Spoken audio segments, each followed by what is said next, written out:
안녕하세요. AWS에서 솔루션스 아키텍트로 근무하는 최호영입니다.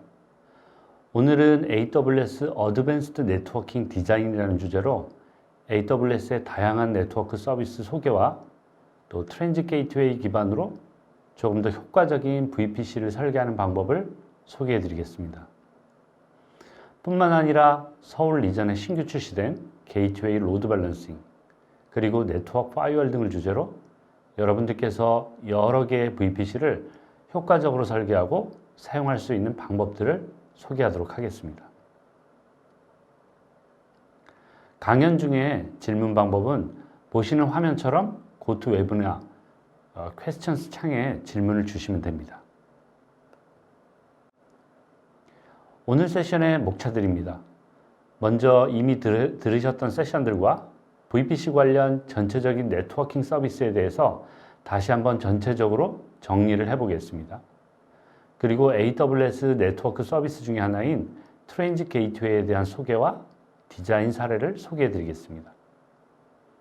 또한 서울 리전에서 상반기에 런칭된 게이트웨이 로드 밸런싱과 AWS 네트워크 파이어월에 대해서도 디자인을 어떻게 효과적으로 할 것인지를 소개해 드리도록 하겠습니다.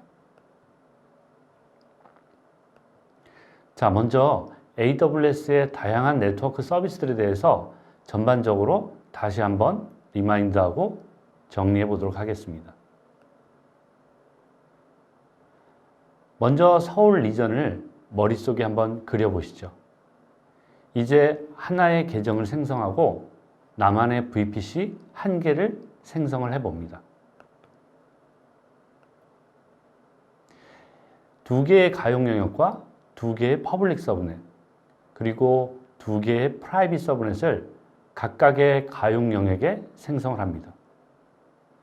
그리고 각 서브넷들에 배치되는 자원들에서 트래픽이 들어오고 나가는 경로를 생성하기 위해서 라우팅 테이블을 연결을 합니다. 그리고 주요 인스턴스들을 생성한 서브넷에 배치를 합니다. 자, 계정 안에 생성한 VPC, 그리고 VPC를 위해 할당한 사이더 주소가 예를 들어서 그림에서처럼 10점, 1점, 0.0, 16비트 마스킹으로 할당되어 있다면 VPC 안에는 보이지 않지만 VPC 로컬 라우터가 포함이 되어 있고요. 로컬 라우팅 테이블이 존재를 하게 됩니다. 그래서 우리는 별다른 구성을 하지 않고도 하나의 VPC 안에서는 자유롭게 연결을 할 수 있습니다. 다만 실제 자유롭게 트래픽을 주고받을 수 없는 이유는 인스턴스가 생성될 때 시큐리티 그룹이 할당되기 때문입니다. 여러분들도 잘 아시다시피 시큐리티 그룹은 기본 정책이 모두 거부가 되는 화이트리스트 보안 정책을 사용을 합니다. 출발지와 목적지에 대한 IP, 그리고 서비스 포트를 허용하지 않으며 모두 필터링 됩니다. 그래서 트래픽을 주고받지 못할 뿐이죠.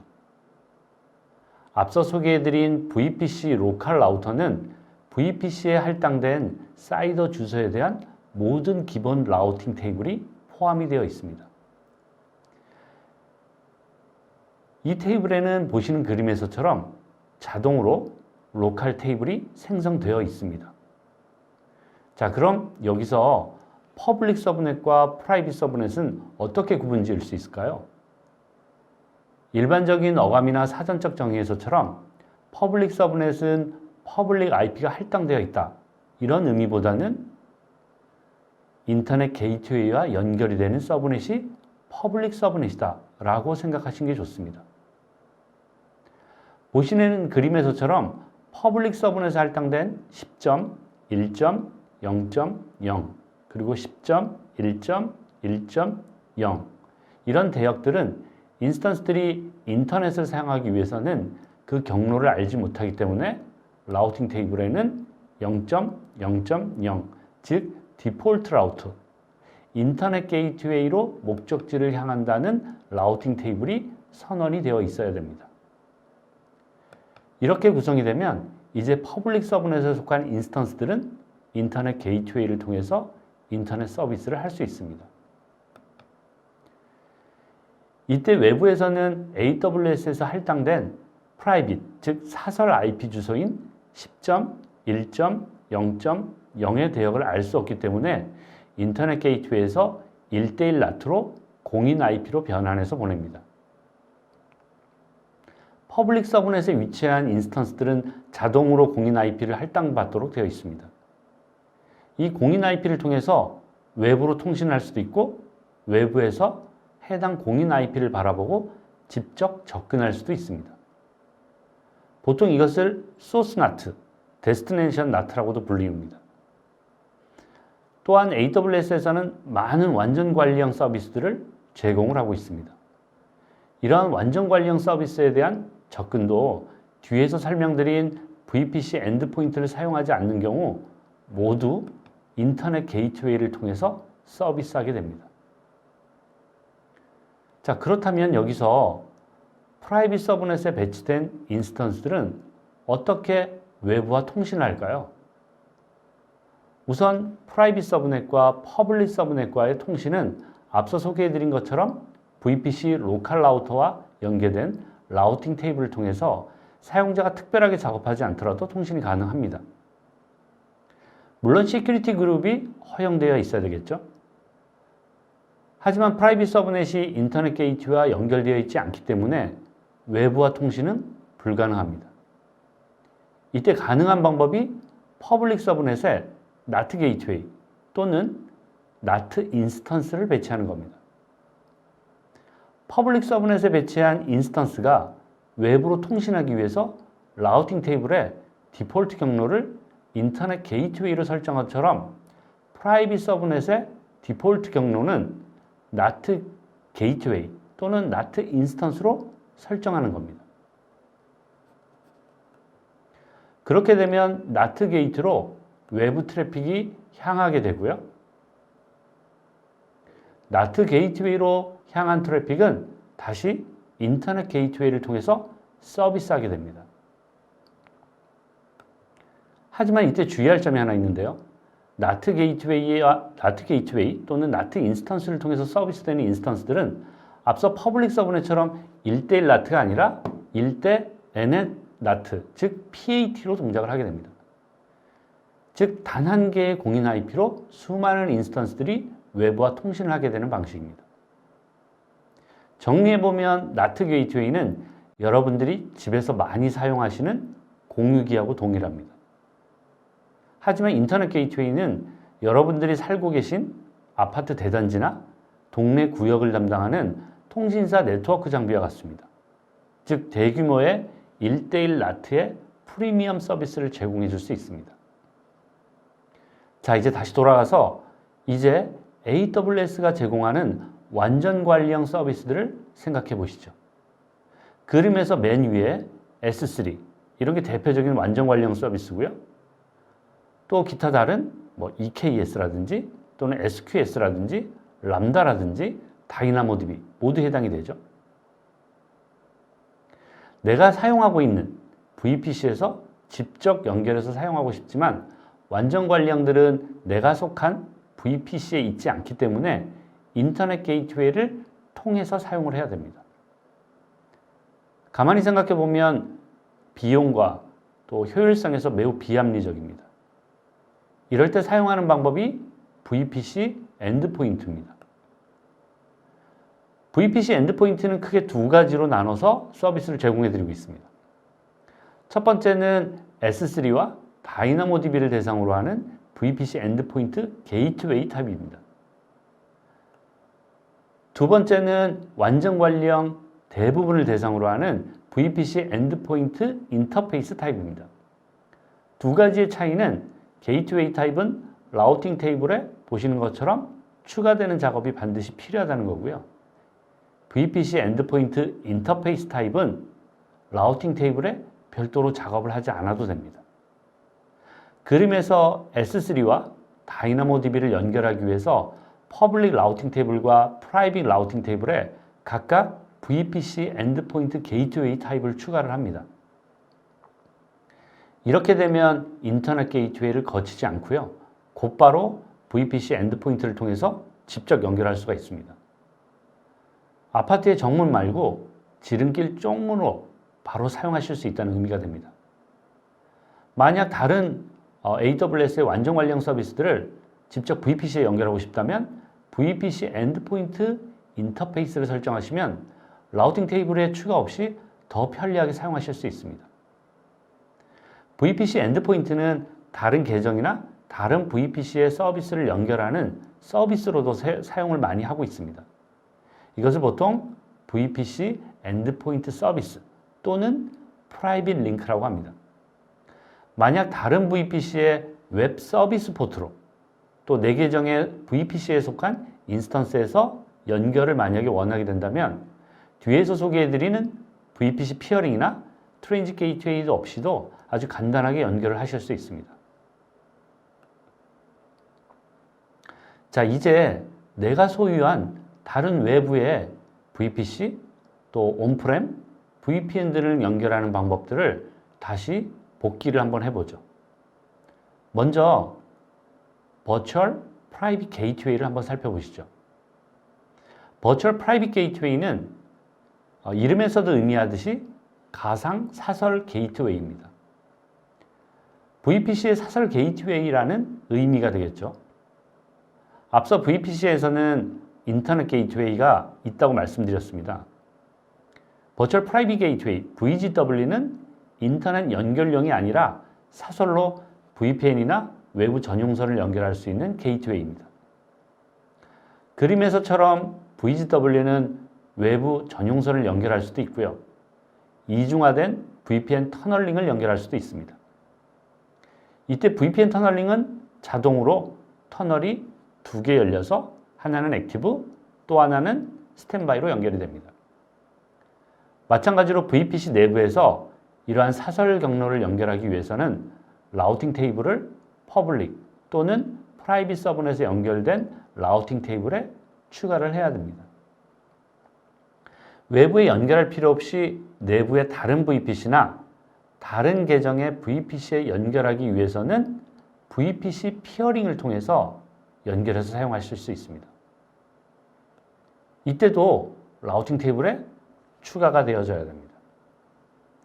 오늘 따로 소개해드릴 트랜짓 게이트웨이는 앞서 소개해드린 전용선 또 VPC 연결을 통합으로 구성하실 수 있는 서비스입니다. 게이트웨이가 이름에 들어간 것을 보시더라도 충분히 예측하시겠지만 마찬가지로 라우팅 테이블이 추가가 되어야 됩니다.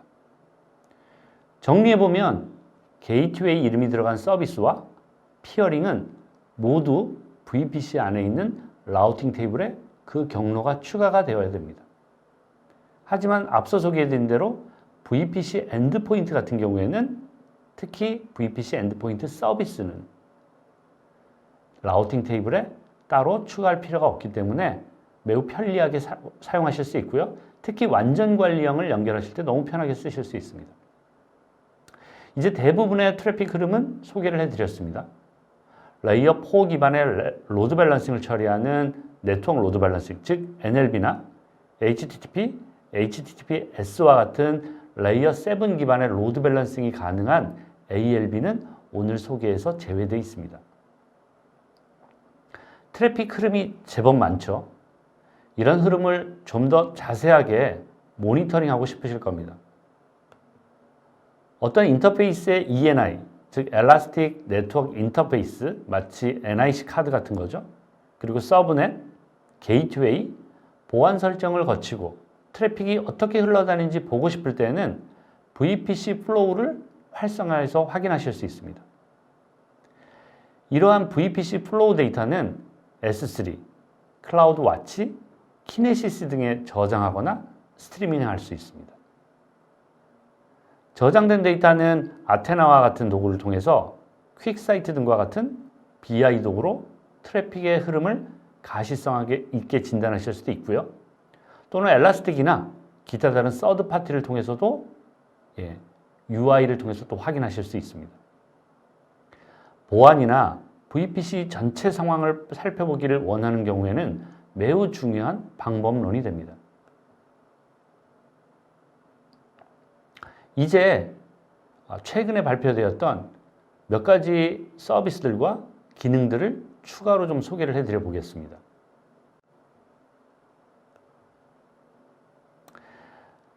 VPC 내부의 라우팅, 즉 트래픽 경로에 대한 결정은 주로 이그레스, 즉 외부로 처리하는 트래픽이 대부분이었습니다. 즉 내부에서 외부로 어떻게 갈 것이냐라는 트래픽 처리가 대부분이었죠. 하지만 인터넷 게이트웨이 바깥에서 들어오는 트래픽, 즉 인입되는 트래픽이 반드시 특정 경로를 거치게 하고 싶을 때 꽤나 복잡한 과정들을 거쳐야 됐습니다. 예를 들면 외부에서 내부로 들어올 때 방화벽이나 특정 보안 장비를 거쳐서 내부로 인입시키는 방법들을 기업에서는 꽤나 많이 적용하셨을 겁니다. 근데 이런 부분들은 굉장히 복잡했죠. 그래서 지원하기 시작한 것이 바로 VPC 인그레스 라우팅입니다. 외부에서 인입되는 트래픽이 반드시 상용 방화벽을 거치게 하고 싶다는 가정을 한번 해본다면 인그레스 라우팅 테이블을 활용하면 됩니다. 인그레스 라우팅 테이블에도 VPC 사이더 주소가 할당이 되어 있습니다. 이제 외부에서 인입되는 트래픽을 VPC 엔드포인트로 퍼블릭 서브넷에 할당되어 있는 VPC 엔드포인트로 향하게 합니다. 그리고 게이트웨이 로드 밸런싱의 VPC 엔드포인트 이곳으로 보내게 합니다. 10.1.3.0 24비트로 인입되는 트래픽은 모두 방화벽 로드 밸런서로 보내기 위해서 라우팅 테이블에 추가를 해봅니다. 그렇게 되면 이제 트래픽은 AWS 게이트웨이 로드 밸런서와 연계한 상용 방화벽으로 향하게 됩니다. 또는 방화벽 서비스마저 완전 관리형으로 사용하고 싶으시다면 AWS의 네트워크 방화벽으로도 보내실 수 있습니다. 엔드포인트는 동일하고요. 엔드포인트를 통해서 앞서 잠시 소개해드린 엔드포인트 서비스, 즉 프라이빗 링크로 연결하는 것을 GWLB로 할 건지, 즉 게이트웨이 로드 밸런싱으로 할 건지, AWS의 네트워크 방화벽으로 연결할 건지를 결정하시기만 하면 됩니다. 훨씬 더 유연한 구성과 보안을 강화할 수 있겠죠. 이렇게 인그레스 라우팅과 게이트웨이 로드 밸런싱, 네트워크 방화벽을 이용하면 가능한 다양한 구성들을 여러분들이 선택적으로 하실 수 있습니다. 앞서 VPC 플로우를 통해서 VPC 내부 흐름을 파악할 수 있다고 말씀드렸습니다. VPC 플로우가 방문 기록을 남기는 보안 방식이라고 하면 좀 더 상세하게 모든 동선을 확인할 수 있는 방법이 바로 VPC 트래픽 미러링입니다. VPC 트래픽 미러링은 AWS의 나이트로 카드가 지원되는 인스턴스의 ENI를 소스로 잡고 목적지로 EC2나 또는 NLB로 트래픽을 보내시게 되면 모든 내용을 캡처해서 보내는 방식입니다. 모든 패킷을 캡처해서 보내기 때문에 데이터를 상세하게 분석할 수 있습니다. 중요한 인스턴스나 특정 인스턴스의 장애를 분석하고 싶을 때 아주 용이하게 사용하실 수 있습니다. 그 대상이 되는 도구는 와이어샤크나 또는 서드파티의 상당히 많은 제품들이 해당이 될 수 있을 겁니다. 마치 CCTV와 같은 역할을 하게 된다는 것이죠. 앞서 우리는 다양한 AWS의 네트워크 서비스들을 소개를 해드렸습니다. 보시는 그림은 주요 AWS 네트워크 서비스들의 출시 연도를 보여주는 현황들입니다. 상단에 있는 것들은 주로 정책 기반의 보안 서비스가 적용이 가능한 서비스들이죠. 그래서 VPC Security Group, 또 네트워크 ACL, 또 WAF, 또 Shield, Private Link, 또 Firewall Manager, 또 DNS 보안을 강화하는 부분들, 그리고 앞서 소개해드린 Gateway Load Balancing, Transit Gateway, Network Firewall이 해당이 됩니다. 하단은 탐지에 관련된 서비스들이 적용된 서비스들입니다. 클라우드 와치, 클라우드 트레일, 또 오늘 소개해드렸던 VPC 플로우에 대한 로그들, 또 가드 듀티, 트래픽 모니터링, 그리고 루트 53의 리졸버 쿼리에 대한 부분들을 클라우드 와치에서 볼 수 있는 부분들이 해당이 됩니다. 오늘은 이 가운데서 올해 출시되었고 또 연동이 많이 될 게이트웨이 로드 밸런싱, 그리고 네트워크 파이어월, 그리고 트랜짓 게이트웨이에 대해서 좀 더 상세하게 소개를 해드리려고 합니다. 자, 먼저 트랜짓 게이트웨이를 살펴보도록 하겠습니다. 자, 앞서 AWS 네트워크 서비스들을 요약을 해드렸는데요. 이제 트랜짓 게이트웨이들을 좀 더 자세하게 들여보겠습니다. 트랜짓 게이트웨이가 나오기 전까지는 VPC와 VPC를 연결하는 방법은 VPC 피어링밖에 없었습니다. 그림에서처럼 4개의 VPC가 있다고 한번 가정을 해보겠습니다. VPC1과 VPC2가 상호간에 통신되기 위해서는 VPC 피어링이 필요합니다. 또 VPC1과 VPC3번이 상호간에 통신되기 위해서도 VPC 피어링이 필요합니다.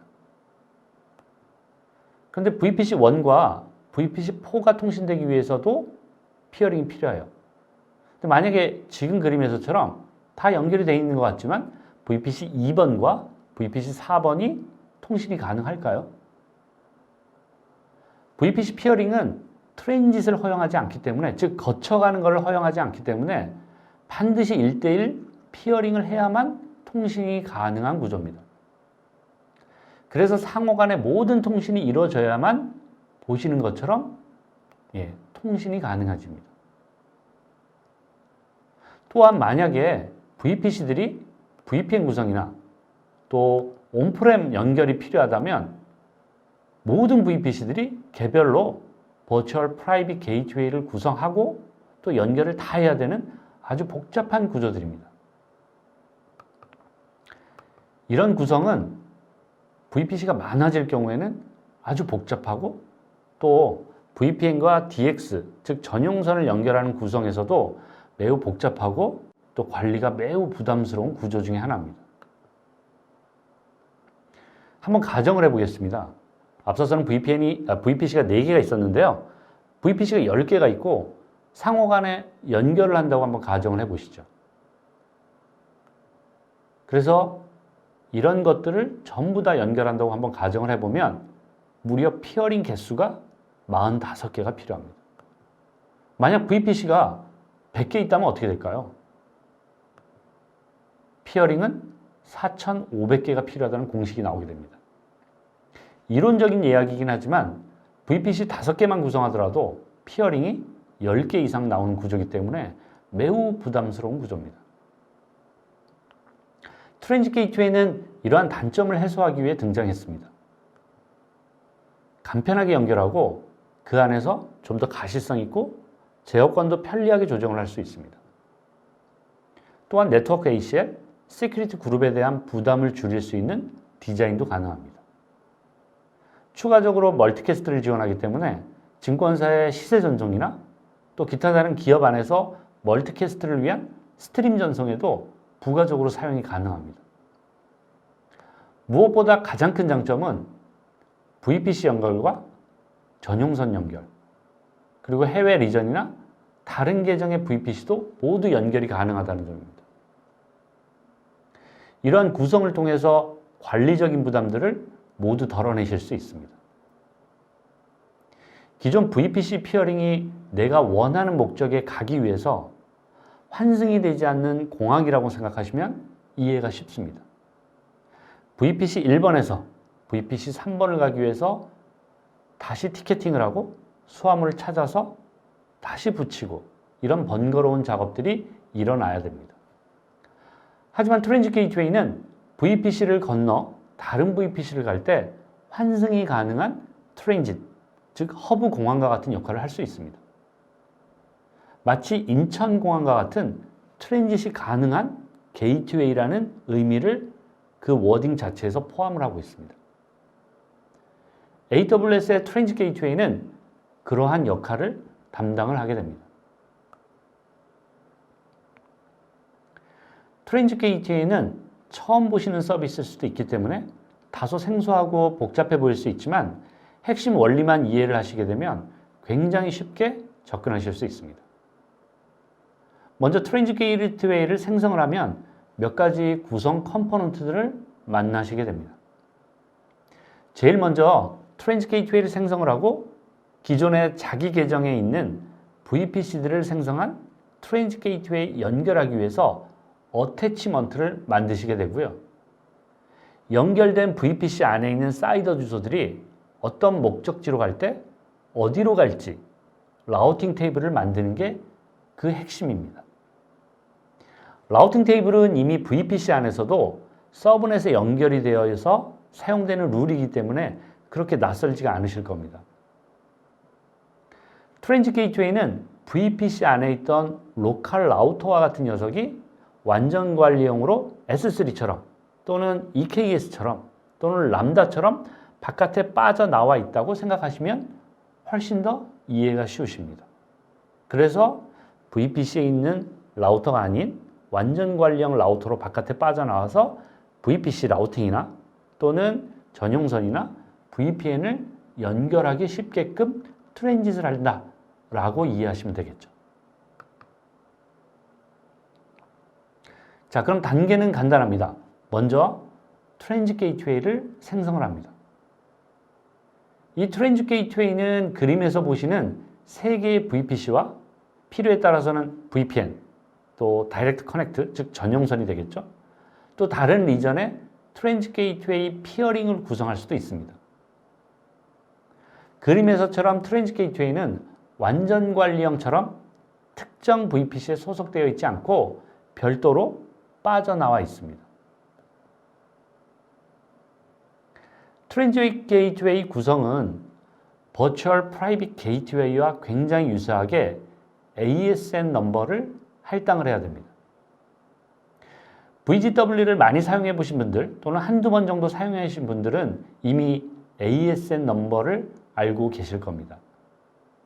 ASN 넘버는 본래 네트워크에서 BGP, 즉 보더 게이트웨이 프로토콜이라고 하는 라우팅에서 고유한 라우팅 도메인을 식별하는 사용 방식입니다. 식별자 정도로 보시면 되겠죠.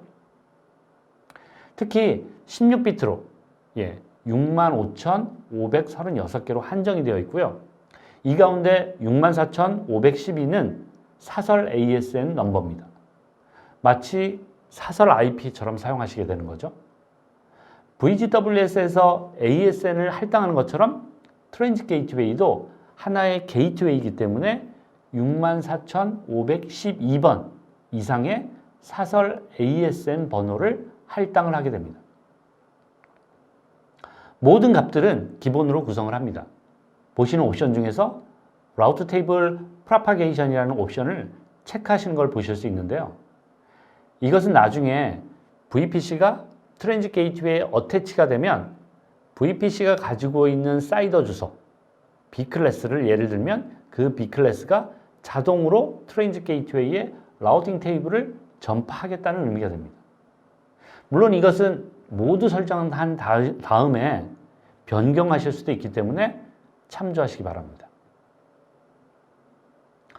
자, 트랜짓 게이트웨이를 만들고 나면 다음 할 일은 각 VPC에서 트랜짓 게이트웨이로 연결하는 일들입니다. 생각해보면 앞에는 VPC들이 따로 있고요. 이제 트랜짓 게이트웨이를 만들었기 때문에 지금은 연결이 안 돼 있는 거죠.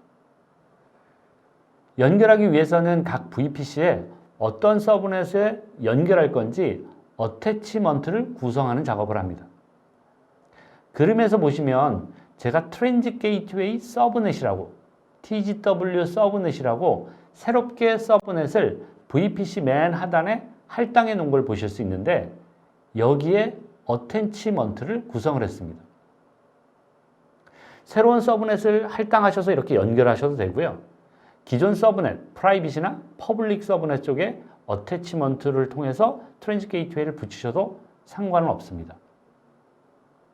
하지만 그림에서는 제가 트랜짓 게이트웨이 서브넷이라고 작은 서브넷을 따로 생성해서 만들었습니다.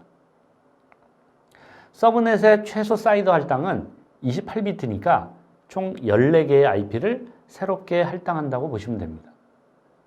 되도록이면 권고사항은 트랜짓 게이트웨이를 붙일 때는 트랜짓 게이트웨이 서브넷을 만들라고 권고를 드리고 있기 때문에 이 부분은 참조하시면 좋을 것 같아요. 어태치먼트를 통해서 생성한 트랜짓 게이트웨이에 연결하시게 되면 대부분의 VPC 간의 통신이 바로 이루어집니다. 이것은 트랜짓 게이트웨이를 생성할 때 디폴트 값, 기본 값으로 프로퍼게이션, 즉 VPC에 가지고 있는 사이더 IP 어드레스 대역들을 트랜짓 게이트웨이로 라우팅 테이블을 업데이트하는 옵션이 기본 들어있기 때문입니다. 만약 이 옵션을 비활성화, 디세이블 시켜버리면 라우팅 테이블에서 수동으로 스태틱 라우팅처럼 우리가 앞서서 VPC에서 라우팅 테이블을 지정했던 것처럼 수동으로 경로를 지정을 해야 됩니다. 어태치먼트는 VPC뿐만 아니라 서로 다른 계정의 VPC나 또는 VPN 연결, DX, 즉 전용 회선 연결에도 사용이 됩니다. 트랜짓 게이트웨이를 외부 회선 연계에 사용할 때는 1GBps 이상만 가능하므로 이 점은 또 꼭 고려하셔야 됩니다. 즉, 다이렉트 커넥트의 1기가 이상만 트랜짓 게이트웨이를 다이렉트 커넥트 게이트웨이를 통해서 연결이 가능하다라고 보시면 될 것 같아요. 버추얼 프라이빗 게이트웨이에서 VPN을 연결해 보신 분들은 아시겠습니다만 2개의 채널을 연결을 하더라도 액티브가 1개만 가능하죠. 하지만 트랜짓 게이트웨이에서는 VPN을 연결하시게 되면 자동으로 ECMP, 즉 Equal Cost Pass라고 하는 라우팅 패스들을 여러 개 모두 액티브 시키실 수 있습니다. 그래서 VPN 터널을 모두 액티브로 사용을 하실 수 있죠.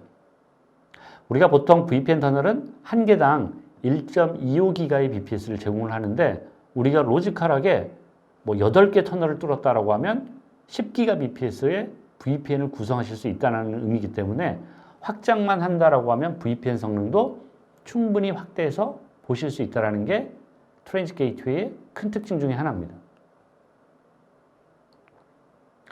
트랜짓 게이트웨이의 어태치먼트 구성은 간단하게 어태치먼트 이름하고 또 어떤 VPC에 연결할지, 해당 VPC에 어떤 서브넷에 연결할지를 선택하시면 간단하게 끝이 납니다. 트랜짓 게이트웨이와 VPC를 연결할 어태치먼트를 설정하시는 걸 완료를 했으면 이제 라우팅 테이블을 구성하실 수 있습니다. 라우팅 테이블은 VPC의 라우팅 테이블이 퍼블릭, 프라이빗 서브넷에 별도로 라우팅 테이블을 만드신 것처럼 어태치먼트의 성격에 따라서 라우팅 테이블을 분리하실 수도 있고 통합하실 수도 있습니다. 예제에서는 종으로 흐르는 트래픽과 횡으로 흐르는 트래픽에 대해서 라우팅 테이블을 따로 분리를 한 예제입니다. 예를 들어서 한 개의 라우팅 테이블을 사용하시고요. 그 한 개의 라우팅 테이블, 즉 트랜짓 게이트웨이 하나를 만드시고 라우팅 테이블을 하나 만들고 이 라우팅 테이블에 모두 VPC를 어태치먼트 하신 다음에 프로퍼게이션 옵션을 딱 키시기만 하면 VPC들은 연결되기만 하면 자동으로 라우팅 테이블이 업데이트 되기 때문에 모든 트래픽 통신이 바로 이루어집니다. VPC 피어링 같은 경우에는 일일이 다 설정하시고 어디를 피어를 맺을 건지를 결정하셨잖아요. 이럴 필요가 없다라는 겁니다. 만약 프로퍼게이션을 비활성화시키면 어떻게 되느냐? VPC의 라우팅 테이블처럼 수동으로 어느 경로로 가기 위해서는 어느 타겟, 즉 어느 어태치먼트로 갈 거예요. 어느 VPC로 갈 거예요. 어느 VPN으로 갈 거예요. 어느 전용 회선으로 갈 거예요. 라는 라우팅 테이블 설정이 필요합니다. 라우팅 테이블 구성을 위해서는 라우팅 테이블을 앞서 소개해드린 것처럼 한 개 또는 두 개 또는 여러 개를 생성하셔서 해당 라우팅 테이블에 어떤 VPC를 어떻게 어태치 시킬 건지를 선택하시는 과정을 거치게 됩니다. 이것을 라우팅 테이블과 또 VPC 어태치먼트를 어소시에이션 시킨다고 하는 용어로 정의를 하게 됩니다. 라우팅 테이블과 VPC 어태치먼트를 어소시에이션 시킨 이후에는 라우팅 테이블을 자동으로 업데이트 할 건지, 즉 프로퍼게이션을 할 건지 이 옵션을 꺼버리고 라우팅 테이블을 우리 기존의 VPC의 라우팅 테이블처럼 직접 입력하실 건지를 결정을 하게 됩니다. 앞서 소개해드린 것처럼 기본값은 별도의 라우팅 테이블 설정 자체가 필요가 없습니다. 하지만 프로퍼게이션을 선택하지 않거나 또는 라우팅 테이블이 분리가 되어 있는 경우에는 VPC가 직접 접근할 수가 없기 때문에, 즉 라우팅 테이블을 두 개를 만들어 놓고 A에 VPC A, B VPC에 라우팅 테이블 B를 딱 붙여 놓으시면 프로퍼게이션을 시키더라도 라우팅 테이블이 업데이트가 되지 않죠. 이런 경우에는 스태틱하게 나는 그 다음 경로로 VPC A의 사이더로 가기 위해서는 이 라우팅 테이블에 있는 어태치먼트로 갈 거야 라고 라우팅 테이블을 입력을 해 주셔야 됩니다. 이것은 마치 앞서 소개해 드린 것처럼 VPC의 라우팅 테이블, 거기에 라우트 테이블을 집어넣는 방법과 굉장히 유사합니다. 보시는 그림은 라우팅 테이블을 직접 입력하는 방법이에요. 라우팅 테이블에 프로퍼게이션이 되어 있지 않는 경로에 대해서 어떤 VPC 어태치먼트로 가게 될 건지를 선언하실 수 있습니다. 다만 목적지 대신 라우팅 테이블하고 비교를 해보면 어태치먼트를 구분하는 것이 다를 뿐이죠. VPC 라우팅 테이블에서는 어떻게 하셨죠? 0.0.0을 가려면 인터넷 게이트웨이로 가라라고 선언을 해주셨지만 여기서는 10.2.0.0을 가려면 어떤 어태치먼트, 즉 어떤 VPC가 연결되어 있는 그 VPC로 가라라고 선언하는 방법만 다를 뿐입니다. 앞서 라우팅 테이블을 트랜짓 게이트웨이에서 분리한다고 말씀을 드렸죠. 그럼 왜 분리를 할까요? 라우팅 테이블을 분리해서 트랜짓 게이트웨이를 운영할 때 가장 큰 장점은 VPC의 경로를 다양하게 제어할 수 있다는 점입니다. 그림에서처럼 외부에서 내부로 인앱되는 VPC와 프로덕션 VPC, 대부 VPC 간에 라우팅 테이블을 딱 분리를 하게 되면 자연스럽게 상호 격리가 가능해집니다. 또한 뒤에서 설명드릴 게이트웨이 로드 밸런싱이나 또는 파이어월 네트워크 서비스, 네트워크 파이어월을 함께 연동하실 수도 있습니다. 이렇게 되면. 만약 이것이 하나의 라우팅 테이블로 된다면 제어가 쉽지가 않겠죠. 이렇게 라우팅 테이블을 분리하면 손쉽게 트래픽 제어도 가능하고요. 또 내가 원하는 트래픽 경로를 제어를 하시고 또 보안을 강화하실 수도 있습니다. 앞서 소개해드린 것처럼 트랜짓 게이트웨이를 잘 활용하시면 중요한 몇 가지 디자인 컨셉을 적용하실 수 있습니다. 먼저 라우팅 테이블을 성격별로 분리하실 수 있습니다. 하나의 트랜짓 게이트웨이를 쓰지만 마치 여러 개의 트랜짓 게이트웨이를 쓰시는 것처럼 하실 수 있다는 겁니다. 워크로드 서비스가 성격상 좀 비슷한 VPC끼리 묶어서 프로퍼게이션 시키고요. 그래서 관리 오버헤드를 줄입니다. 또 서로 다른 라우팅 테이블 도메인을 분리하셔서 경로를 처리할 때는 라우팅 경로를 일일이 수동으로 넣으셔가지고 제어하시면 되죠. 필요에 따라서는 블랙홀 라우팅 처리가 가능하기 때문에 모두 다 열어놓은 다음에 급하게 또는 어떤 서브넷만 향하는 것을 다 막고 싶다라고 하면 널 라우팅, 즉 블랙홀 라우팅을 라우팅 테이블에 한 줄만 넣으시면 32비트로 아주 상세하게 제어를 하실 수 있습니다. 이렇게 트랜짓 게이트웨이는 트래픽에 대한 관리 부담을 제어를 하는 부담들을 줄일 수 있고요. 즉 매니지먼트 오버헤드를 줄이실 수 있고요. 블랙홀 라우팅 처리와 라우팅 도메인 분리와 같은 보안 기능을 강화할 수 있다는 게 큰 특징입니다. 그래서 그동안은 네트워크 보안을 하기 위해서 나클, 즉 네트워크 ACL이나 세큐리티 그룹을 통해서 상세하게 적용하셨다라고 하면 트랜짓 게이트웨이를 통해서 훨씬 쉽게 이런 부분들을 걷어내서 사용하실 수 있다는 겁니다. 트랜짓 게이트웨이의 또 하나의 큰 장점 중에 하나는 거시적인 관점에서 관리가 가능하다는 겁니다. 트랜짓 게이트웨이는 서로 다른 리전 간의 트랜짓 게이트웨이 피어링, 또 동일 리전 안에서 VPC나 VPN, 또 전용선을 연결할 수 있다고 말씀을 드렸습니다. 이렇게 다양한 도메인을 연결하기 때문에 지리적인 관점에서, 지오그래피컬한 관점에서, 그리고 또 논리적인 관점에서 관리하는 방법이 있어야만 고객분들이 훨씬 편하게 사용하실 수 있습니다. 트랜짓 게이트웨이는 편리한 관리를 위해서 네트워크 매니저라는 기능을 통해서 이것을 가능하게 하고 있고요. 별도의 비용이 따로 부과되지 않습니다. 보시는 그림에서처럼 지오그래피컬한 맵에다가 트랜짓 게이트웨이 위치 포인트를 자동으로 그려주고요. 예를 들면 아일랜드, 서울, 도쿄, 프랑크푸르트 또는 미국 오레곤 이렇게 자동으로 그려주고요. 글로벌한 네트워크를 시각화시키고 어떻게 지금 동작하고 있는지 간편한 모니터링을 가능하게 해줍니다. 각 지역을 선택하시게 되면 네트워크 리소스에 연결된 논리적인 보기, 또 논리적인 뷰를 하실 수도 있습니다.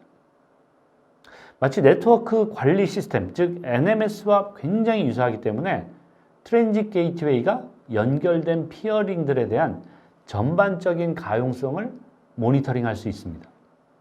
따라서 관리의 편의성들도 굉장히 크게 증가를 했다라고 보시면 될 것 같습니다.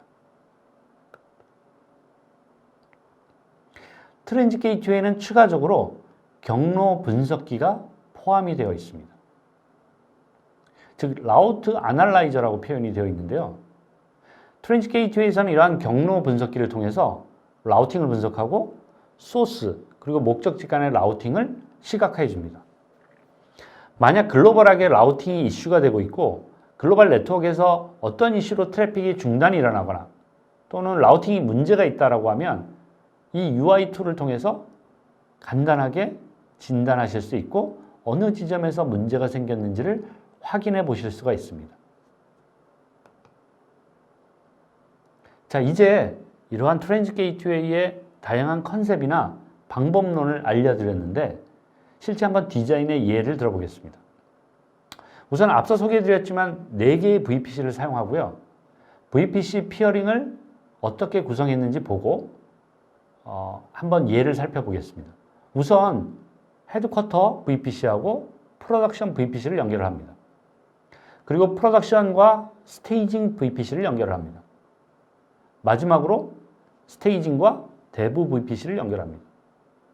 하지만 워크로드도 늘어나고요. 또 필요에 따라서 헤드쿼터에 있는 특정한 자원을 참조도 해야 되고요. 또 급하게 대부에서 직접 프로덕션을 연결을 하기 위해서 계속 연결해 달라고 현업에서 강하게 요구를 합니다. 그럼 어떻게 될까요? 결국은 풀메시 구성이 돼버리는 거죠. 이렇게 되면 관리도 굉장히 복잡해지고요. 보안 정책을 일관성 있게 적용하기가 굉장히 어려워지고 민첩성도 떨어지게 됩니다. 이미 피어링을 많이 써보신 분들은 이러한 부담을 경험하고 계실 겁니다.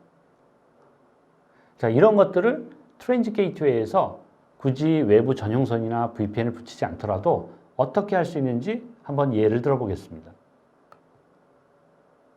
보시는 그림에서처럼 트랜짓 게이트웨이 기반으로 아주 간단하게 해결이 됩니다. 앞서서는 풀메시로 피어링들을 다 해야 됐지만 우선 트랜짓 게이트웨이 만들고요. 라우팅 테이블 한 개 만들고요. 어태치 시키면서 프로파게이션 옵션만 딱 키게 되면 연결하자마자 헤드쿼터, 프로덕션, 그리고 스테이징, 또 대부 VPC를 바로 활성화해서 바로 통신하게 됩니다. 이것은 완전히 관리의 편의성을 중점을 둔 방식이죠. 상호 VPC들은 간단하게 트랜짓 게이트웨이 한 개, 또 라우팅 테이블 하나만 연결을 하면 모두 다 통신이 되기 때문에 너무 편하게 사용하실 수 있죠. 급하게 만약에 어떤 경로는 차단하겠다라고 하면 앞서 소개해드린 팁, 즉 블랙홀을 처리하게 되면 그쪽으로 가는 트래픽들은 트랜짓 게이트웨이에서 그냥 바로 차단해 버립니다. 예전에는 NACL에 전부 VPC에 들어가서 작업을 하셨잖아요. 그러실 필요가 없다라는 겁니다. 조금 더 진화된 방법으로 한번 구성을 해볼까요? 보안 강화를 위해서 라우팅 테이블을 분리하는 방법도 있습니다. 각 VPC들은 라우팅 테이블들을 다 만들고요. 그게 3개가 됐든 4개가 됐든 또는 2개가 됐든 필요에 따라서 VPC 간에 항상 모든 트래픽들이 통신이 되길 원한다라고 하면 뭐 하나에 다 라우팅 테이블에 연결하셔도 되겠지만 보시는 그림에서는 서로 다른 라우팅 테이블의 VPC를 좀 더 보안적인 측면에서 또는 좀 더 관리를 강화하기 위해서 구성하는 방법입니다. 예를 들어서 서울 헤드쿼터 VPC에서 다른 VPC로 가려면 어떻게 해야 될까요?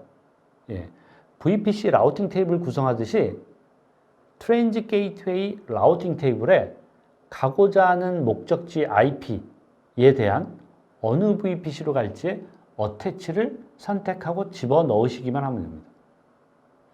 이렇게 되면은 마치 네트워크에서 스태틱 라우팅 처리하는 것처럼 또 VPC 라우팅 테이블에서 우리가 뭐 0.0.0이나 10.0. 몇으로 가는 거는 VGW를 타세요. 인터넷 게이트웨이를 타세요. 이렇게 하는 것처럼 간단하게 또 구성을 하실 수 있다는 거죠. 만약에 그 구성을 하지 않는다라고 하면 특정 라우팅 테이블, 트랜짓 게이트웨이 라우팅 테이블에 연결된 VPC끼리만 통제하고 또 다른 라우팅 도메인에서는 그거에 연결된 VPC끼리만 통신을 하기 때문에 필요에 따라서 연결하실 수도 있고 관리자가 또 떼어놓으실 수도 있고 굉장히 보안을 강화시키실 수도 있습니다. 이제 조금 더 확장을 해서 전용선과 VPN이 구성되어 있는 환경을 한번 살펴보겠습니다. 보시는 것처럼 AWS에서는 지금 디자인된 게 4개의 VPC가 있습니다. 헤드쿼터, 또 프로덕션, 스테이징, 대부 VPC입니다. 일반 기업 같은 경우에는 계열사가 될 수도 있고요. 또 다양한 워크로드가 될 수도 있겠죠. 온프렘 데이터 센터와 연동을 하기 위해서는 그림에서처럼 VPN이나 DX 구성을 이중화해서 연결할 수 있습니다. 그래서 DX 로케이션도 뭐 이중화하고요. 또 VPN도 이중화해서 쓰실 수 있죠.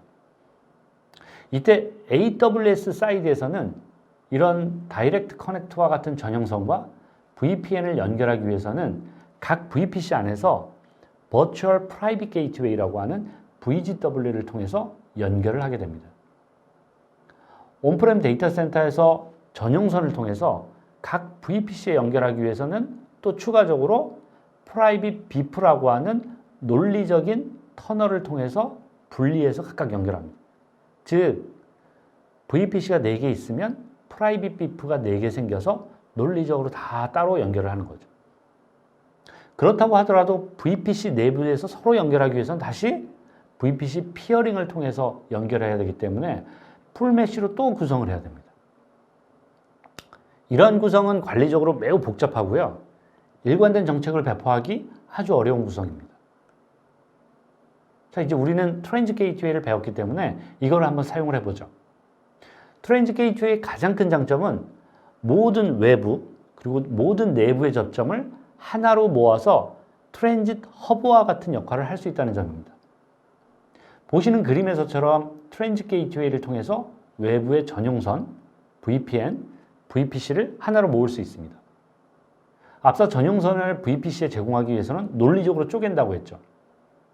네트워크 용어로 802.1q 트렁크나 라우터에 또는 스위칭에 서브 인터페이스를 사용하는 방식을 써야만 했습니다. 트랜짓 게이트웨이는 그런 것들이 필요 없습니다. 외부 전용선과 연결할 때 내부에 VPC가 아무리 많다라고 하더라도 트랜짓 BIP라고 하는 단 하나의 로지컬 터널만 뚫게 되면 모두 연결해서 구성할 수 있습니다. 또 외부에 연결이 되는 VPN도 마찬가지죠. VGW 같은 경우에는 개별로 다 터널링을 열어서 만들었어야 되지만 트랜짓 게이트웨이는 트랜짓 게이트를 포컬 포인트로 해서 VPN을 연결하시면 해당 터널들이 모두 액티브로 동작하기 때문에 높은 대역폭을 구성할 수도 있고 페일오버 처리도 굉장히 간단해집니다. 다이렉트 커넥터, 즉 전용선, VPN, VPC 모두 라우팅 테이블에 어태치먼트라고 하는 어소시에이션을 통해서 연결이 가능하고요. 프로퍼게이션을 시키면 더욱더 관리할 게 없어지죠. 보시는 예제는 사용 목적과 굉장히 유사한 워크로드에 따라 라우팅 도메인을 분리해서 적절한 보안과 관리 그리고 균형을 유지하도록 설계한 그림입니다.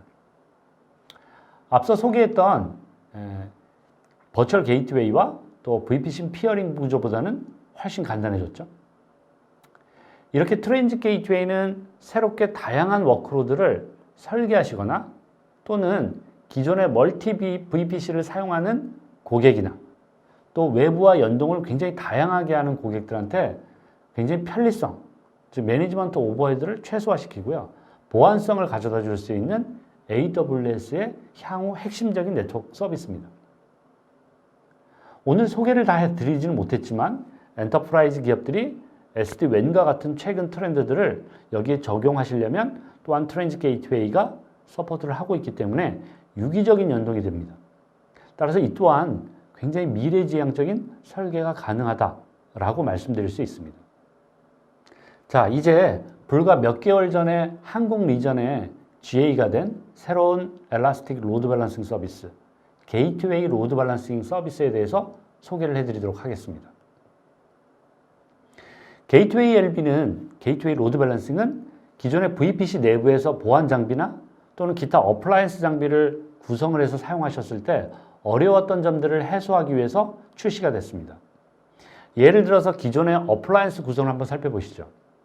가용성 확보를 위해서 서로 다른 가용 영역의 보안 장비들을 배치를 하고요. 액티브 스탠바이로 구성을 많이 하셨을 겁니다. 이때 액티브 스탠바이의 페일오버는 논리적인 링크나 터널링을 통해서 상호 가용성을 체크하는 방식이었습니다. 또한 만약에 성능이 부족하게 되면 쉽게 오토스케일링도 할 수 없는 구조였기 때문에 사실은 기업들 또는 수많은 인터넷 기업들이 어려움을 겪었습니다. 아마 대부분 방화벽이 여기에 해당이 될 겁니다.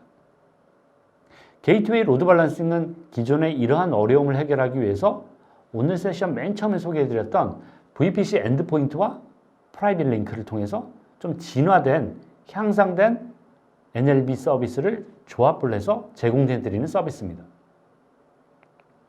예를 들면 그림에서처럼 퍼블릭 서브넷에 게이트웨이 로드 밸런싱 VPC 엔드포인트를 배치를 해둡니다. 그리고 외부에서 인입되는 트래픽을 VPC 인그레스 라우팅에서 내부 프라이빗 사이더 주소로 향하는 목적지를 VPC 엔드포인트로 지정을 해버린 겁니다. 이렇게 되면은 외부에서 들어올 때 VPC 인그레스 라우팅에서 라우팅 테이블을 체크를 하고 우리 내부의 사이더 주소, 우리 내부로 향하는 또는 내가 지정한 어떤 IP로 향하는 트래픽은 VPC 엔드포인트로 가야 되겠구나 라고 해서 제일 최초의 서브넷에서 그 VPC 엔드포인트로 향하게 됩니다. 이때 게이트웨이 로드 밸런싱 VPC 엔드포인트는 다른 VPC에 있는 프라이빗 링크를 통해서 새로운 VPC로 트래픽을 전송을 하게 됩니다. 새로운 VPC에서는 다시 게이트웨이 로드 밸런싱으로 전송을 하고요. 게이트웨이 로드 밸런싱에서는 준비된 각 기업에서 사용하고 있는 보안 어플라이언스 장비로 로드 밸런싱을 해주고 다시 리턴을 해줍니다. 이렇게 되면 성능이 부족할 때 손쉽게 어플라이언스를 확장하실 수도 있고요. 또 모든 보안 장비들이 이제 더 이상 액티브 스탠바이가 아니라 액티브로 동작시키실 수 있습니다. 기존에 기업에서 사용하던 보안 어플라이언스 장비들을 아주 손쉽게 이제는 관리하시고 사용하시고 또 성능을 확장시키실 수 있다는 거죠. AWS 플랫폼에서 서비스를 제공하기 때문에 굉장히 다양한 지표를 또 모니터링할 수 있다는 것도 굉장히 큰 장점입니다.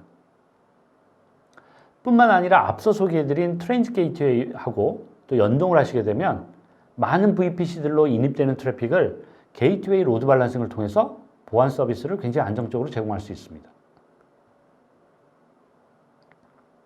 자, 이제 게이트웨이 로드 밸런싱에 대해서 조금 더 자세하게 보겠습니다. 우선 앞서 소개해드렸듯이 이 주요 구성 요소들은 VPC 엔드포인트가 있고요. 그리고 게이트웨이 로드 밸런서입니다. VPC 엔드포인트는 프라이빗 링크를 통해서 NLB가 아닌 게이트웨이 로드 밸런서로 선택을 하게 되기 때문에 딱 두 개, 즉 VPC 엔드포인트와 게이트웨이 로드 밸런싱만 선택을 하면 사실 모든 준비는 완료가 됩니다. 이때 게이트웨이 로드 밸런서는 네트워크 로드 밸런서와 유사하기 때문에 타겟 그룹, 즉 게이트웨이 로드 밸런서 뒷단에 있는 보안 어플라이언스가 해당이 됩니다. 타겟 그룹이. 게이트웨이 로드 밸런서도 NLB와 마찬가지로 AWS의 하이퍼플레인, 즉 하드웨어 기반의 성능 처리를 하기 때문에 네트워크 게이트웨이 로드 밸런서당 45GBps 이상의 높은 성능을 처리할 수 있습니다. 앞서 소개해드렸듯이 가장 큰 장점은 어플라이언스를 수평적으로 손쉽게 확장할 수 있다는 점입니다. 즉 고가용성을 기반으로 설계가 가능하다는 거죠.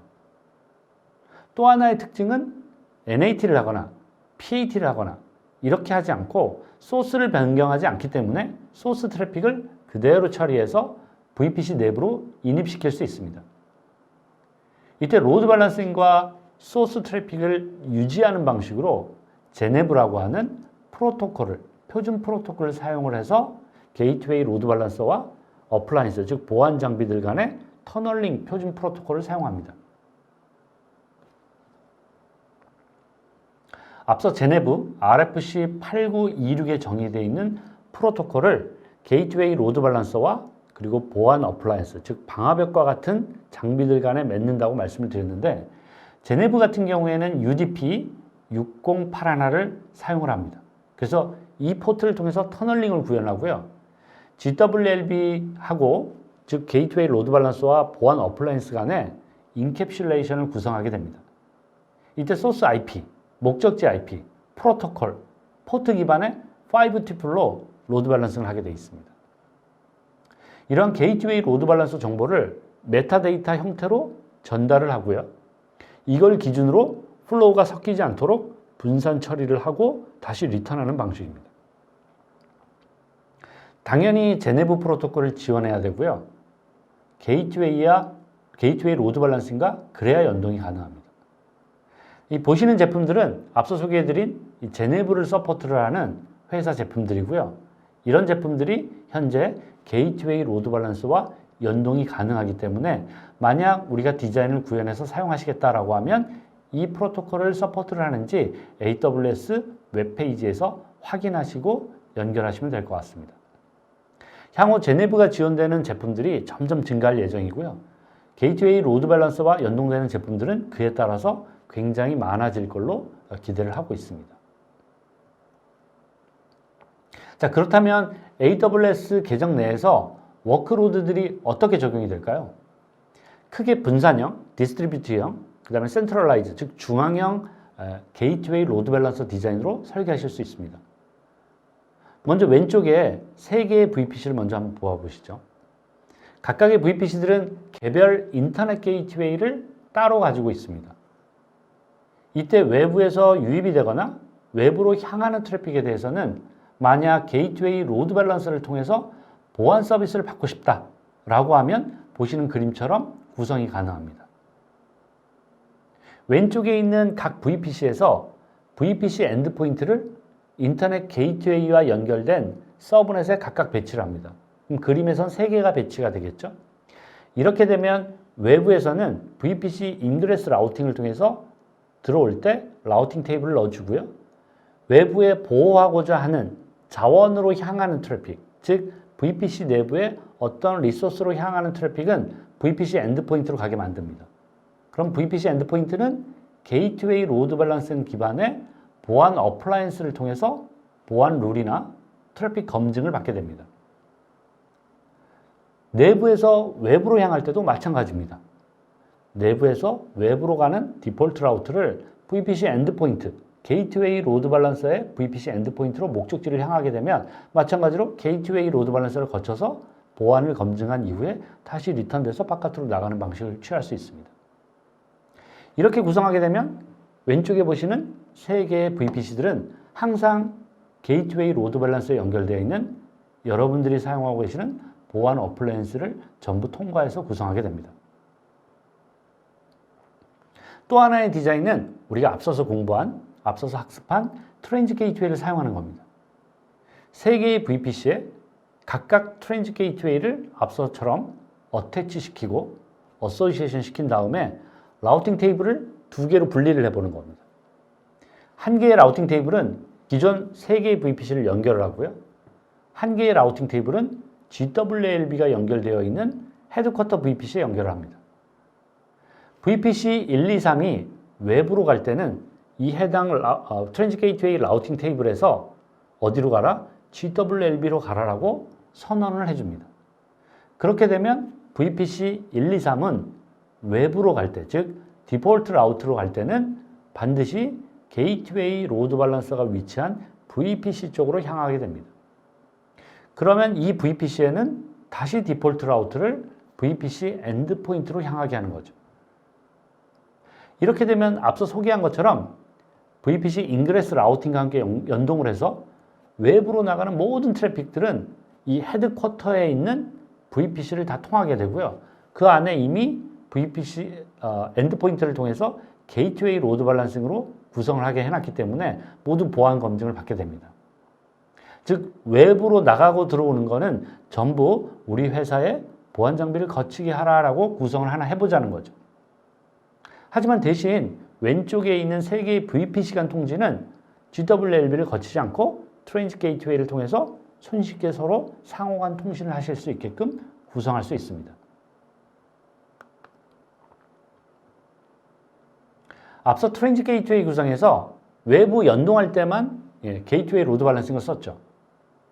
지금 보시는 그림에서는 VPC 간 트래픽 연동에도 게이트웨이 로드 밸런서를 쓰는 겁니다. 즉, 한 개는 외부 망용, 그리고 즉 이제 노스 투 사우스라고 이제로 이야기를 하죠. 또 한 개는 VPC 간 연동용으로 이스트 투 웨스트로 관련된 트래픽을 처리하는 게이트웨이 로드 밸런서를 따로 구성하는 겁니다. 보시면 앞에 VPC 3개가 있는데 서로 통신할 때 제어하는 GWLB VPC, 외부망을 나갈 때 컨트롤하는 GWLB VPC를 구성하는 겁니다. 트랜짓 게이트웨이 라우팅 테이블은 필요에 따라서 2개 또는 3개 정도로 나누게 됩니다. 여기 그림에서는 3개로 나눴습니다. 모두 프로퍼게이션을 디세이블 시켜버린 겁니다. 왜 디세이블 시키냐? 즉 어떤 목적지로 갈 때는 VPC 간 통신을 할 때는 어떤 GWLB로 가라. 게이트웨이 로드 밸런서로 가라. 그리고 외부로 갈 때는 어떤 게이트웨이 로드 밸런서 VPC로 가라. 라고 상세하게 지정하기 위해서 프로퍼게이션을 꺼버리고 상세하게 스태틱 라우트를 넣어버리자는 거죠. 이렇게 되면 외부 트래픽은 전부 보시는 그림에서 서울 VPC 헤드쿼터로 향하게 되고요. 다시 VPC 엔드포인트를 거쳐서 게이트웨이 로드 밸런서에서 안전하게 패킷 검사를 받게 됩니다. VPC1이 VPC2로 갈 때는 앞서 소개해드린 라우팅 테이블 구성이 되어 있기 때문에 다음 목적지가 바로 새롭게 구성하신 서울 VPC 인프라의 어태치먼트로 지정이 되고 그 안으로 들어가서 다시 VPC 엔드포인트를 거쳐서 게이트웨이 LB에서 우리 회사에서 사용하는 방화벽으로 안전하게 보장이 됩니다. 이 구성이 복잡해 보이지만 따지고 보면 내부용, 외부용 방화벽을 따로 존을 구성할 수 있다는 의미가 됩니다. 이렇게 게이트웨이 로드 밸런서와 우리가 먼저 학습한 트랜짓 게이트웨이를 적절하게 디자인하게 되면 트래픽의 흐름을 자유롭게 제어할 수 있다는 큰 장점이 생기게 됩니다. 자, 이제 마지막으로 AWS의 완전 관리형 방화벽 서비스인 네트워크 파이어를 한번 확인해 보겠습니다. 완전 관리형 네트워크 방화벽은 앞서 소개해드린 게이트웨이 로드 밸런서를 그대로 사용을 하고요. 보안 어플라이언스 위치, 즉 방화벽 위치에 AWS의 완전 관리형 방화벽을 배치하는 방식입니다. 특징적인 것은 앞서서는 게이트웨이 로드 밸런서를 리다이렉션 시킬 VPC가 있고요. 또 게이트웨이 로드 밸런서가 들어가는 VPC가 또 만들어져야 됐지만 여기서는 VPC를 고객이 따로 구성하지 않아도 됩니다. 완전 관리형이기 때문에 AWS가 내부적으로 네트워크 방화벽에 있는 VPC로 VPC 엔드포인트와 그냥 연동을 자동으로 해버립니다. 앞서 게이트웨이 로드 밸런서에 비해서는 완전 관리형으로 보안 어플라이언스까지 제공하게 되므로 VPC 계정 전반에 걸쳐서 일관성 있는 정책 관리가 가능하다는 점이 가장 큰 장점입니다. 네트워크 방화벽은 스테이트리스, 스테이트풀, 또 스테이트풀 기반 안에서도 도메인 필터나 또 스리타카와 같은 오픈소스 기반의 침입 탐지 정책이나 또는 상용 침입 탐지 정책인 포티넷을 제공하는 정책을 연동을 해서 단계별로 심층적인 보안 필터를 적용할 수 있다는 점도 큰 장점입니다.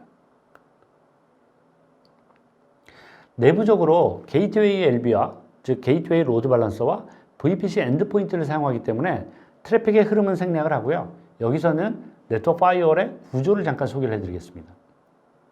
먼저 내부에 VPC 라우팅에서 원하는 목적지로 트래픽의 타겟을 게이트웨이 로드 밸런서의 VPC 엔드포인트, 즉 네트워크 방화벽 엔드포인트로 선언합니다. 여기까지는 게이트웨이 로드 밸런서와 동일하죠. 하지만 완전 관리형이기 때문에 그 뒷단에서 어떤 일이 일어나는지는 모르기 때문에 한번 소개를 해드려 보겠습니다. 자, 이제 트래픽은 네트워크 방화벽으로 유입이 됩니다. 가장 먼저 스테이트 리스 엔진으로 트래픽이 유입이 됩니다. 여기서는 5TP를 기반하고 TCP 플래그 기반의 정책에 따라서 필터를 결정을 합니다. 즉, 프로토콜, 소스 IP, 데스티네이션 IP, 소스 포트, 데스티네이션 포트 5TP라고요. TCP의 SYNC과 같은 TCP 플래그 기반의 정책에 따라서 필터를 한다는 겁니다. 네트워크 ACL과 굉장히 유사하지만 약간 더 보강이 됐다라고 생각을 하시면 되겠죠. 이 보안 정책에 필터가 없다. 정책이 없다. 보안 정책이. 그러면 기본 값은 디폴트 값은 다음 엔진으로 포워딩이 됩니다. 그 다음 넥스트 엔진은 뭐냐면 스테이트 풀 엔진입니다. 여기서는 5TP를 기반으로 필터가 되고요. 스테이트 풀이기 때문에 기존의 시큐리티 그룹과 매우 유사하게 동작을 합니다. 추가적으로 도메인 리스트 룰이라는 게 설정하시고 구현하실 수 있습니다. 도메인 리스트는 HTTPS 기반의 도메인 리스트로 허용 또는 거부가 됩니다. 예를 들면 www.octank.을 나는 필터하겠다. 나는 허용하겠다. 이런 정책을 넣으실 수 있죠. 마지막으로 풀 인스펙션을 하기 위해서 오픈소스 침입 탐지 룰인 수리타카 엔진 룰을 거치게 됩니다. 데이터 인스펙션을 통해서 심도 깊은 탐지를 수행하고 처리하실 수 있습니다. 즉, 페이로드를 다 들여다볼 수 있다는 얘기가 됩니다.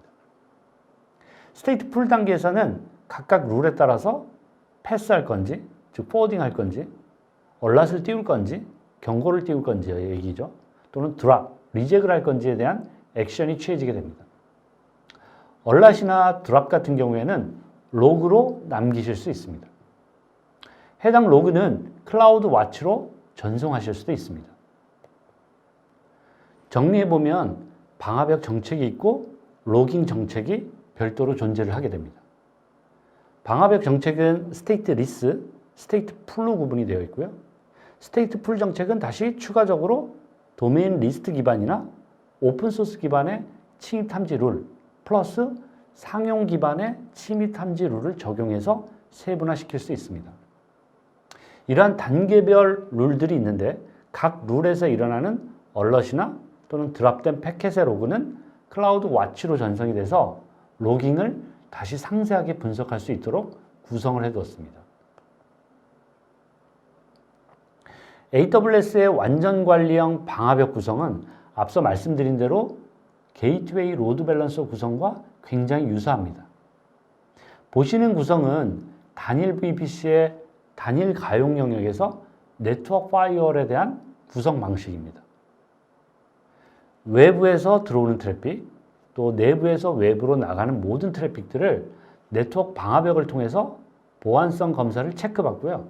또 통신하는 구조가 보시는 그림입니다. 라우팅 구성은 VPC 인그레스 라우팅 테이블, 즉 IGW, 인터넷 게이트웨이 쪽에서 생성한 VPC 인그레스 라우팅 테이블에서 외부에서 들어오는 모든 트래픽들은 VPC 엔드포인트로 보내고 다시 그거는 네트워크 방화벽을 통해서 트래픽을 검사받은 이후에 내부로 다시 인입을 시키게 됩니다. 내부에서 다시 리턴 될 때는 우리 VPC 라우팅 테이블에서 목적지를 0.0.0은 예를 들면 VPC 엔드포인트로 가라라고 구성하는 방식입니다. 게이트웨이 로드 밸런서 구성보다는 조금 더 컴팩트해 보이죠. 보안 어플라이언스를 완전 관리용으로 쓰고 있기 때문에 구성 자체가 조금 더 심플해질 수 있다는 겁니다. 이번 구성도에서는 하나의 VPC에서 다중 가용 영역, 여러 개의 어베일러비티 존을 사용했을 때 디자인입니다. 앞서 구성도하고 비교해보면 가용 영역이 굉장히 많아지고요. 서브넷도 많아졌습니다. 내부의 VPC 라우팅 테이블에서 외부로 향하는 트래픽에 대한 목적지를 각 서브넷의 VPC 엔드포인트로만 지정을 해주면 외부로 향하는 트래픽은 모두 네트워크 방화벽을 거치게 됩니다. 예를 들면 서울에는 AG존이 4개가 있기 때문에, 가용 영역 존이 4개가 있기 때문에 대부분 아마 이런 구성들을 사용하실 수도 있게 되겠죠. 이번 디자인은 ALB, 어플리케이션 로드 밸런서를 외부에 노출시켜서 내부의 자원을 대외 서비스로 구성하는 방식입니다. 이건 역시 아주 굉장히 많이 쓰실 수 있는 구성입니다. 앞서 모습과 다른 것은 중간에 프로텍트 서브넷을 제가 구성을 해놓은 겁니다.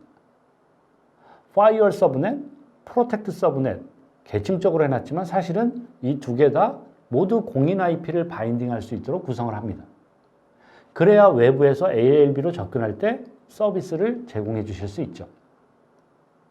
내부로 인입될 때는 당연히 방화벽을 통해서 그 다음 ALB로 접근하는 방식입니다. ALB는 내부의 프라이빗 서브넷 인스턴스에 다시 로드 밸런싱을 하고요. 리턴을 해버립니다. 이때 ALB와 타겟 그룹이 위치한 프로텍트 서브넷은 라우팅 테이블에 다시 VPC 엔드포인트를 향하고 있기 때문에 네트워크 방화벽을 통과하게끔 되어 있습니다. 만약 내부의 인스턴스들이 NAT가 필요한 상황이라면, 예를 들면 패치를 한다거나 또는 기타 다른 이미지를 다운로드 받는다거나 아티팩트를 내려받거나 이렇게 한다거나 이럴 경우에는 동일하게 NAT 게이트웨이를 프로텍트 서브넷에 두시게 되면 내부에서 외부로 먼저 이니시에이트 하는 것은 ALB와 이런 거와 상관없이 NAT 게이트웨이를 통해서 처리할 수 있게끔 또 감시하실 수도 있습니다. 지금 보시는 디자인 같은 경우에도 고객사에서 굉장히 많이 요구하시는 방식입니다. 다음 구성은 앞서서 게이트웨이 로드 밸런서에서 소개했던 구성과 굉장히 유사한 방식이죠. 트랜짓 게이트웨이를 도입을 하는 겁니다. 트랜짓 게이트웨이에서 VPC 1번하고 2번 트래픽을 반드시 네트워크 방화벽을 경유하도록 하는 겁니다. 즉, 내부 트래픽을 왔다 갔다 할 때 프로덕션에서 스테이징으로, 스테이징에서 예를 들면 대부로 이렇게 할 때 모두 네트워크 방화벽을 경유하도록 하는 거죠. 이런 경우에는 VPC 1번, 2번에 트랜짓 게이트웨이가 연결되어 있는 라우팅 테이블에서 반드시 프로파게이션을 비활성화 시켜줍니다. 그래서 VPC 1번에서 2번으로 갈 때 같은 라우팅 테이블에 있지만 반드시 어디로 가라? 방화벽 VPC가 있는 쪽으로 어태치먼트해서 그쪽으로 가라라고 경유를 하도록 합니다. 그렇게 되면 VPC 1번에서 2번을 갈 땐 반드시 네트워크 방화벽을 거치게 됩니다. 앞서 소개드렸듯이 대부에서 스테이징 또는 프로덕션에서 스테이징 이런 트래픽들에 대해서 제어를 하는 방식이라고 보시면 될 것 같아요. 이번 디자인은 앞서 디자인과 굉장히 유사하지만 트랜짓 게이트웨이를 사용하시게 되면 크로스 리전의 피어링이 가능합니다. 해외 리전에서 예를 들면 한국과 오레곤 리전에서 한국과 도쿄 리전에서 각각 생성한 VPC를 접근할 때 우리 내부의 자원을 접근할 때 네트워크 방화벽을 경유하도록 하는 구성 방식입니다. 앞서 구성 방식하고 굉장히 동일하고요. 다른 디자인은 인터 트랜짓 게이트웨이 피어링 방안이라는 겁니다. 글로벌 비즈니스를 하시는 경우에 다른 해외 리전에서 한국의 어떤 자원이나 아티팩트를 끌고 갈 때 내부 보안을 강화하기 위해서 이런 디자인을 구성하시면 굉장히 좋은 사례가 될 수 있을 겁니다. 보시는 또 새로운 디자인들은 온프렘에서 DX 전용선을 연결하는 구성입니다. 온프렘 데이터 센터에서 AWS VPC로 인입이 될 때 곧바로 인입시키지 않고 네트워크 방화벽을 경유하는 방식이죠. 트랜짓 게이트웨이의 어태치먼트를 별도의 라우팅 테이블에 연결을 하거나 또는 VPC1 라우팅 테이블을 네트워크 방화벽의 VPC에 어태치 시켜버립니다. 보시는 예제에서는 VPC용 트랜짓 게이트 라우팅 테이블에 연결을 해버렸죠. 여기서 프로파게이션을 비활성화합니다. 그래서 온프렘 데이터 센터에서 VPC1으로 이동하기 위해서는 네트워크 방화벽의 VPC 어태치먼트로 가게끔 구성을 해놨습니다. 즉, 온프렘에서 AWS 데이터 센터에 프로덕션이나 데브나 스테이지와 같은 VPC를 들어갈 때는 반드시 내부 방화벽, 즉 AWS의 네트워크 방화벽을 거친 다음에 들어가도록 해놨습니다. 이렇게 되면 온프렘의 네트워크 자원이나 또는 개발자들이 우리 내부의 VPC로 진입을 할 때 반드시 네트워크 방화벽을 거쳐야 되기 때문에 보안성을 훨씬 더 강화시키실 수 있습니다. 우리는 오늘 AWS의 굉장히 다양한 네트워크 구성 방법들을 여러 가지 형태로 살펴봤습니다. 트랜짓 게이트웨이를 이용한 관리의 편의성이나 또 보안 강화를 위한 디자인이나 방법론들을 살펴봤습니다. 두 번째로 게이트웨이 로드 밸런서를 트랜짓 게이트웨이하고 연결을 해서 중앙 집중형, 즉 센트럴라이즈형, 또 디스트리뷰션, 즉 분산형으로 여러 개의 VPC 보안들을 어떻게 효과적으로 우리 회사에 가지고 있는 보안 어플라이언스 장비하고 연동해서 사용하실 수도 있는지 살펴봤습니다. 편의성을 좀 더 강화하기 위해서 마지막으로 새롭게 GA된 AWS의 완전 관리형 방화벽인 네트워크 방화벽을 트랜짓 게이트웨이하고 연결해서 어떻게 효과적으로 설계하는지도 한번 살펴봤습니다.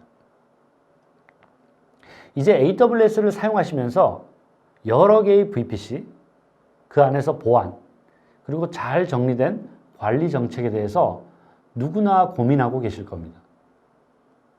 AWS의 새로운 네트워크 서비스들을 활용을 해서 여러분의 소중한 네트워크 자원들, 또 클라우드 자원들, 또 기타 다른 클라우드상의 AWS 안에서의 수많은 자원들을 효율적으로 디자인하고 관리하셨으면 하는 바람으로 오늘 세션을 준비를 했습니다. 더 나은 세미나를 위해서 세션 이후에 여러분의 의견을 남겨주시기 바랍니다. 감사합니다.